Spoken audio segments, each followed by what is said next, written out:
chong, no, medyo matamlay ako ngayon, lalo yung alaga ko, si Gamo. Nagka-side siya ngayon. So,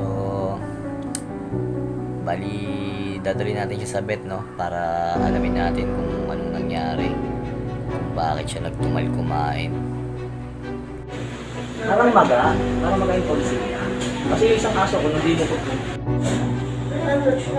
Sira kagapuhan mo ah. So, bali pagkatapos namin dun sa vet, sinuggest sa akin ng vet na para hindi makamot yung mata niya. Kasi nga napadugo niya yung sarili niyang mata mga chong, no, dahil sa nangangati. Tas yun nga, hindi nalagyan ng parang e-collar ba yun o collar, yung parang cone yung nilalagay sa ulo ng aso, yung ginagamit kapag ini-aircraft yung mga bully, yung mga ganun. So yun yung sinuggest sa akin ng vet ni Gamo, kaya minarapat na yun.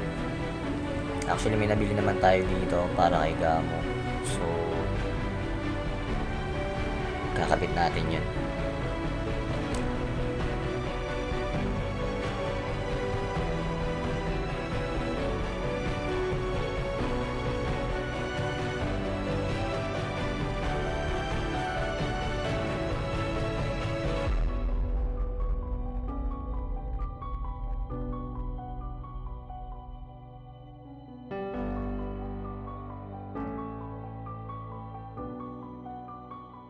Ka marunong. Sige na, dali. Di. Hahaha, Gamo. Di. Tara. Come. Please. Hello. Up. Come. Please. Gamo. Hahaha. Sana mapa kami yung basa dyan. Step! Hey! Ingay! Ay, negra ka.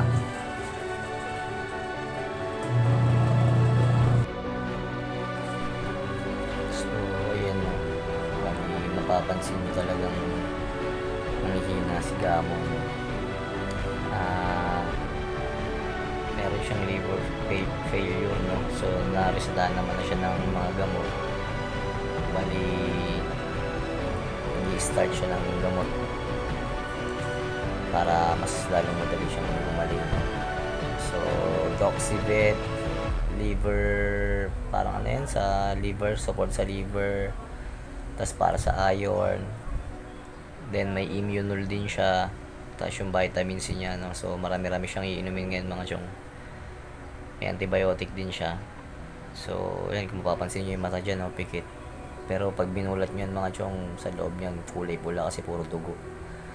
So, yun, kapag mayroon kayong mga napapansin sa alaga nyo, ipabet nyo na kagad. Payo na rin para sa mga may napapansin sa allergy sa mata sa alaga nyo, na kapag ginamot nyo, lagyan nyo na rin ng parang ganyan na cone para hindi niya makakamot, kasi mangangati siya mga chong pag may gamot na. So hindi ko yun naisip kaagad, kaya na-disgrasya niya, no, nakamot niya ng sarili niya, no? So yun, sana pagaling si Gamo, no? Pero nanghihina na rin kasi talaga siya. Bali mag-update na lang tayo sa process ng ginagawa natin kay Gamo. So, napansin ko dito halos hindi kumakain talaga si Gamo, no, sa mga nilalapag ko kahit may mga karne na siyang kasama. So, ito pala yung mga vitamins at gamot niya. So, ngayon, ipo-force feed ko na lang siya kasi iinom siya ng gamot para kahit paano mo naman yung tiyan niya.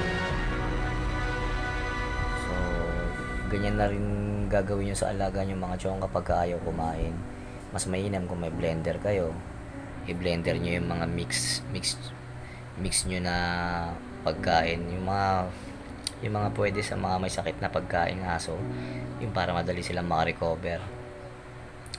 Yun, sa akin ang ginawa ko, dog food lang yan, no, kasi binawal din yung mga dairy food sa may liver disease, no. So ang ginawa ko dyan, dog food lang, pero pang puppy. So kaya pinili ko mas pang puppy kasi mas mas high in ano yon, in high in protein na pagkain din yon. So kailangan yan ng mga ganong pagkain, no, para sa recovery niya. Tapos meron din yang itlog, no. So nilaga ko muna yung itlog, din sinama ko sa blender. Tsaka yung vitamins niya andyan na rin.